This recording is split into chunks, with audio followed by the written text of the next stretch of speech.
Hello నమస్తే అండి. ఈరోజైతే నేను కందిపప్పు పచ్చడి చేస్తున్నా. కందిపప్పు పచ్చడి కావాల్సిన పచ్చికాయలు, టమాటాలు 5 తీసుకున్నా, కొంచెం చింతపండు తీసుకున్నా, కొన్ని మిరపకాయలు, ఒక ఎల్లుల్లిగడ్డ, ఒక స్పూను జీలకర్ర, ఇగో సగం కప్పు కందిపప్పు తీసుకున్నా. పొయ్యి ముట్టించి బాండి పెట్టుకొని పప్పు ఎంపుకోవాలి.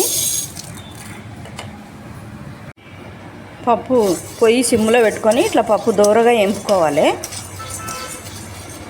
నూనె లేకుండా వేపుకోవాలి. కొంచెం నూనె వేసుకోవాలి. నూనె వేసుకొని పచ్చిమిరపకాయలు వేపుకోవాలి. పచ్చిమిరపకాయలు మంచిగా సిమ్లో పెట్టుకొని ఇట్లా దోరగా వేపుకొని తీసుకోవాలి. అదే నూనెలో కట్ చేసుకున్న టమాటా వేసుకోవాలి. ఇప్పుడు ఉల్లిపాయలు వేసుకోవాలి. టమాటా మగ్గింది. జీలకర్ర కూడా వేస్తున్నా. చింతపండు వేసుకోవాలి. ఒక స్పూను పసుపు వేసుకోవాలి.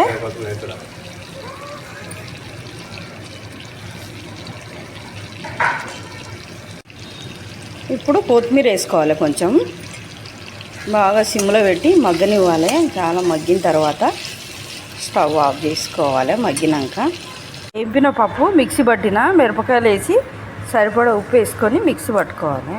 కందిపప్పు పచ్చడి రెడీ అండి. పచ్చడి మాత్రం బాగుంది. చూడండి, నచ్చితే మీరు కూడా లైక్ చేయండి, షేర్ చేయండి. Thank you.